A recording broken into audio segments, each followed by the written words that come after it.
Hello all, welcome to part 6 of the Windows Assembly Language Primer for Hackers video series. In this video, we will look at how to write macros in assembly language. So macros in assembly are similar to those in high-level languages like C.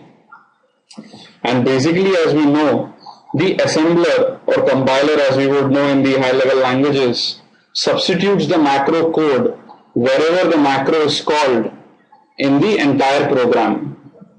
Now typically macros are used to do speedy calculations and places where calling procedures or functions in high level languages would only add to the overhead. Why? Because whenever you call a procedure, stack space is occupied, sometimes local variables might have to be put on the stack, and a lot of other bookkeeping has to be done. Right? The return addresses would have to be stored, so on and so forth. So macros are easy ways to avoid all that. So how would you define a macro in MASM?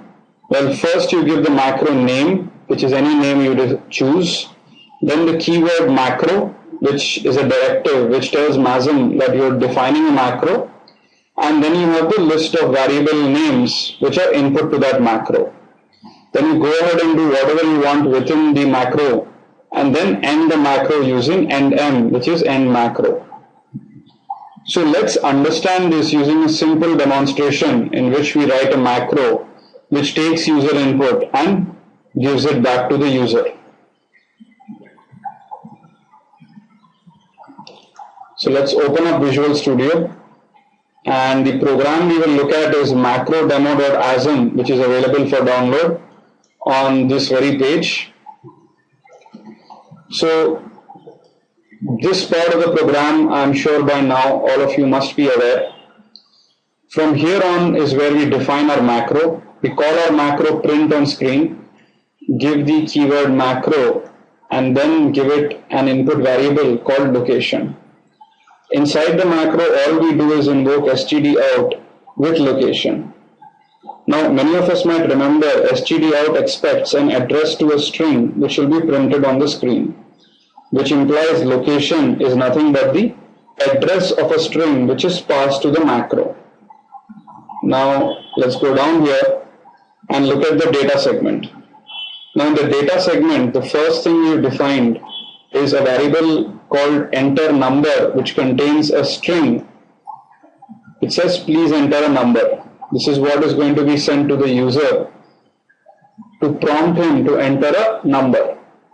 Then we have a byte array called number entered in text, which is where the user input will be stored. Then this is the place where we actually take user input. I think most of you must really have this part of the code by heart now. You practically used it in the last 6 to 7 demos we've done.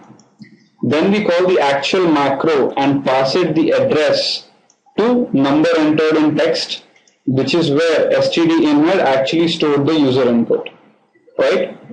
Then after that we just have a couple of dummy instructions which practically just do something.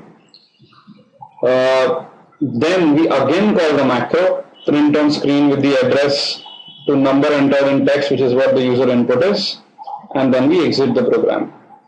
So according to this functionality, whatever input the user enters should be printed twice. Let's verify this.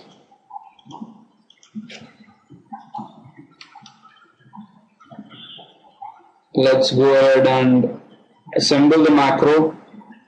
Then let's link it, and now let's run it. Oops, I think I just may have linked something else. Okay, let's assemble the macro, link it, and then we can run it.